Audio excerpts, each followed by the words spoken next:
გამარჯობა. დღეს მოგიყვებით ისტორიას, რომელსაც ვერ დაიჯერებთ და ეს ყველაფერი ჩაწერილია პოლიციის კამერით. ერთად ვნახოთ ყველა დეტალი რა როგორ მოხდა და განვითარდა. პოლიცია მივიდა კონკრეტულ მისამართზე, იმისთვის რომ გადაემოწმებინა ინფორმაცია, როგორ ექცეოდნენ ბავშვს ოჯახში. გთავაზობთ პოლიციის კამერის ჩანაწერს და დეტალურად გავყვეთ მათ დიალოგს. გამარჯობა პატრიცია, მე დეტექტივი ვარ. ტელეფონში გესაუბრეთ. ორდერი მაქვს. შეგიძლიათ გადახედოთ. უნდა შევამოწმოთ რაღაც დეტალები. სახში არის სხვა ვინმე. მგონი ჯეიმსია. თუ სწორად არ ვიცი. როდის დაბრუნდა?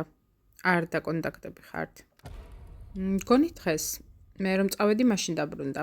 ის რომ მიდის, მე ვბრუნდები. კარი უნდა გაგვეღოთ. ვიცით რომ სახლში ძაღლებია. საშიშია. დიახ. ისინი ნამდვილად არ არიან მეგობრულები. რამდენჯერმე ადამიანს უკბინეს. 36 წლის პატრიცია მადრიდი, რომელიც 59 წლის ჯეიმი ჯექსონის მეუღლეა, მათ ბრალი ედებათ დაუჯერებელ სისასტიკეში. ყავთ აუტისტური სპექტრის მქონე შვილი, გოგონა, რომელიც საქათმის ჩაკეტეს, აშინებდნენ თავზე იარაღის მიდებით და მას არანაირი პირობები არ ჰქონდა. პოლიცია გამუდმებით უმეორებდა ქალს, რომ ძაღლებისთვის ყურადღება მიექცია. მას სთხოვეს, რომ შეეყვანა ძაღლი უსაფრთხო ადგილზე, იმისთვის, რომ არავინ დაშავებულიყო. ის ძალიან ნერვიულობდა და აშკარად ვერ აღებდა კარს. მიზეზი კი უთხრა, რომ სულ ახლა ხანს გამოცვალა საკეტები, ამიტომ ზუსტად არ იცოდა, რომელი გასაღები რომელ საკეტს ერგებოდა. ამიტომ ცოტა დრო დასჭირდებოდა ამ ყველაფერს.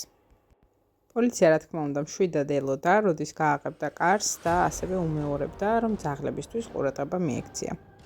დიდი ხნის შემდეგ, როგორც იქნა, პატრიციამ კარი გააღო და პოლიცია ისევ თხოვდა და უმეორებდა, რომ ძაღლები შეეყვანა ოთახში.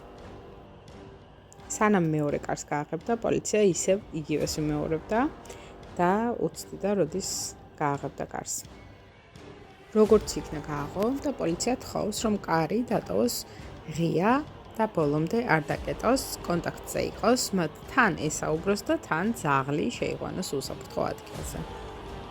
პოლიცია ეკითხებოდა ქალს შეიყვანა თუ არა ძაღლი, რაზეც დადებითი იყო პასუხი და ელოდებოდა, თხოვდა რომ გარეთ გამოგბრძანებულიყო.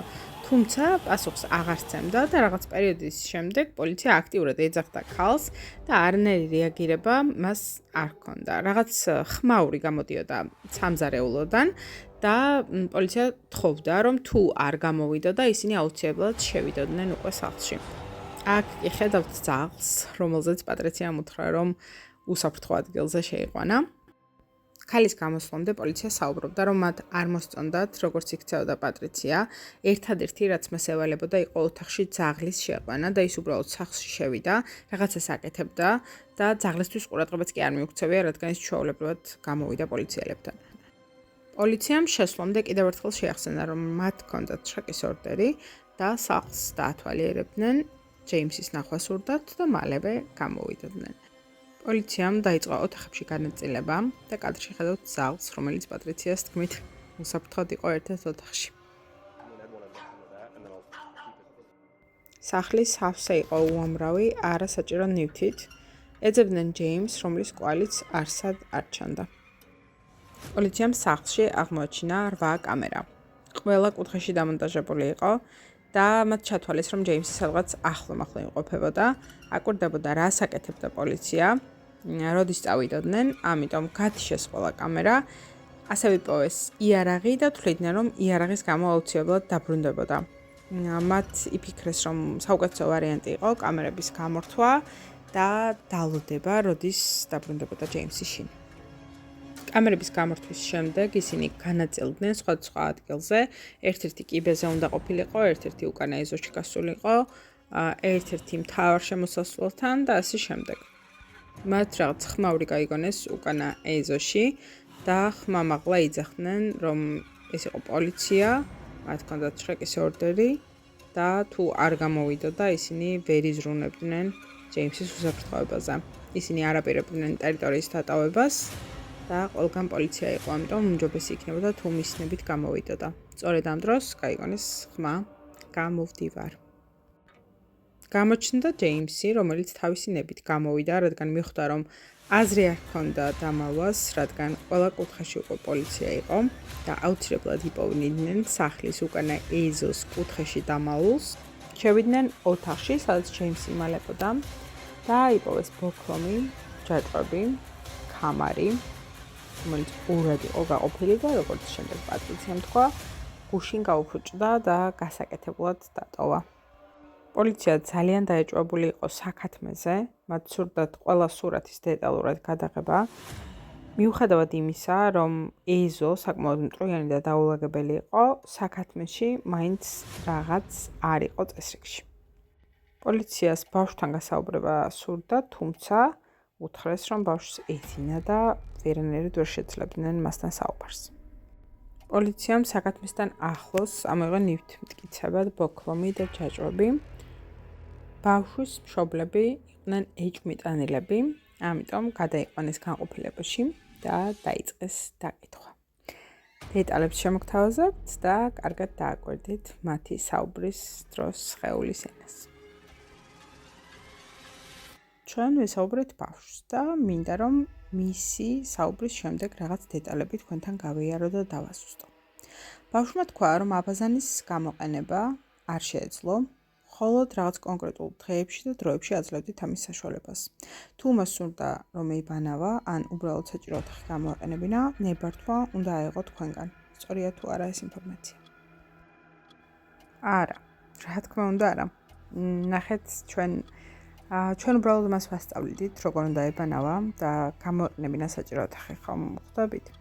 ჯეიმსმა მითხრა, რომ ბავშვს ვერ დავაძალებდით, ვაცადოთ და თავისით მიხვდება, როდის როგორ რა უნდა გააკეთოს და თავად ისწავლის ყველაფერს გამოყენებას. მხოლოდ ის იყო. კარგი. ბავშვმა თქვა, რომ საქათმეში კეტავდით. ამის შესახებ რა შეგიძლია რომ მითხრა.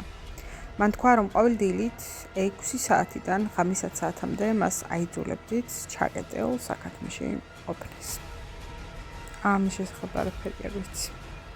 ბავშვი თვითონ სურდა, რომ რაღაც საოჯახო საქმეებში ჩართულიყო და თავისი სურვილით აჭმევდა ქათმებს. ამარაგებდა წყლით. რამდენჯერმე როცა დააგვიანდა, ვნახე, რომ მათთან უბრალოდ თამაშობდა. იქიჯდა.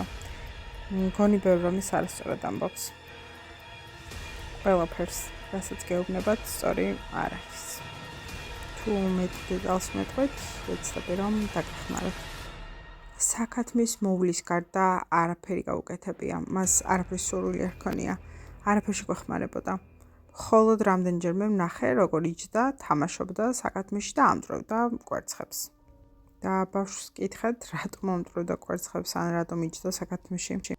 დიახ, მან თქვა, რომ მოსწონდა, როგორ ჭამდნენ შემდეგ ამ ყველაფერში ენჭველები. მას ბევრი რამ აინტერესებს და სურს, რომ რაღაც ყველა დეტალი იცოდეს. დასჯის მიზნით თუ გაგიშვიათ საქათმეში? არა, მხოლოდ მის ოთახში ან მის აღებში, რაღაც გარკვეული დროით. ბავშვისთვის როდესმე ხელი თუ დაგერტყამთ? არა, მე არასოდეს. ის ჯეიმსის შვილია და ის უფრო მკაცრია. ჯეიმს, ჩვენ გადავხედეთ კამერებს, ტელეფონებს და შემდეგ, რა თქმა უნდა, ყველა დეტალი შევამოწმეთ. ვეძებდით ინფორმაციას მისი საქათმეში ჩაკეტვის და ცემის შესახებ. ვიცით, რომ ყველა კამერა დაკავშირებულია ტელეფონს. ჩემი ტელეფონი არ უკავშირდება და ისიც კი არ ვიცი საერთოდ ეგ ყველაფერი როგორ მუშაობს. კარგი, გასაგებია და დაზიანებებზე რა შეგიძლია რომ მითხრათ? დიახ, ვიცი რომ საკუთარ თავს აზიანებდა. ფოტოც მაქვს გადაღებული, ხელები რომ დაიკაწრა. თქვენ საყვედური უთხარით ნაკაწრების გამო? ან თუ გკითხეთ, რატომ გააკეთა ეს?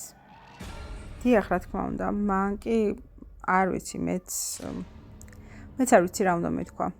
ვთხოვე რომ შხაპი მიიღო და ჩამოებანა სისხლი. ჯეიმს, მაინტერესებს როდესმე თუ შესწრები ხარ ფაქტს, რომ პატრიციამ მას ფიზიკურად გაუსწორდა. დიახ, უპასუხა ჯეიმსმა და ღრმა დამაისუნთქა. მესიჯები, რომლებსაც ახლა ნახავთ, არის საშინელება. ცოლ-ქმარი ერთმანეთს წერს, რომ უმჯობესია თუ ბავშვს ჩაკეტავენ, იმიტომ რომ უკანა ეზოში დადის. ასევე ეუბნება, რომ ბავშვი იპარებდა საჭმელს და სწორედ ამიტომ სანამ თვითონ არ თხოვს, რომ აჭამონ, ან სანამ არ მოიპარავს, მანამდე საკვები არ მისცეს. გამოძიება 5 თვე გაგრძელდა. ისინი 14 სხვადასხვა მუხლით დააკავეს, რომელიც ბავშვზე ძალადობას ეხებოდა, მაგრამ 8 დღეში, როცა სასამართლო პროცესი ჰქონდათ, პოლიციაში შემოვიდა გადაუდებელი ზარი მათი სახლიდან. ქალი ითხოვდა სასწრაფო სამედიცინო დახმარებას და ამბობდა, რომ დაჭრილი ადამიანი სიკვდილს ებრძოდა. როდესაც პოლიცია მივიდა, ნახა, რომ პატრიციას მის სახლთან ესროლეს.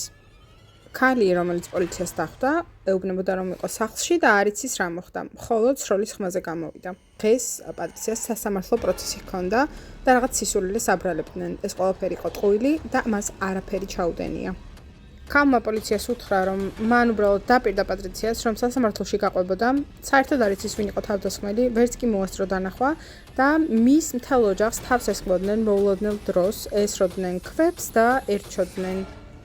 ქალი თვლიდა, რომ ეს ყველაფერი ძალიან დიდი ტყუილი იყო, ამ ოჯახს არანაირი დანაშაული არ ჰქონდა ბავშვის მიმართ, ისინი ძალიან კარგად უვლიდნენ და უბრალოდ ხალხმა რაღაცაები არასწორად გაიგო. ადგილზე მალე მოვიდა პოლიცია და სასწრაფო დახმარება, თუმცა პატრიციას გადარჩენა ვერ მოხერხდა. მამაკაცი, რომელმაც პატრიციას ესროლა, პოლიციამ ვერ იპოვა. მხოლოდ ერთი კადრი აქვს, სადაც მისი ვინაობის დადგენა მარტივი არ არის. რაც შეეხება მეუღლეს, ის განაჩენს ელოდება.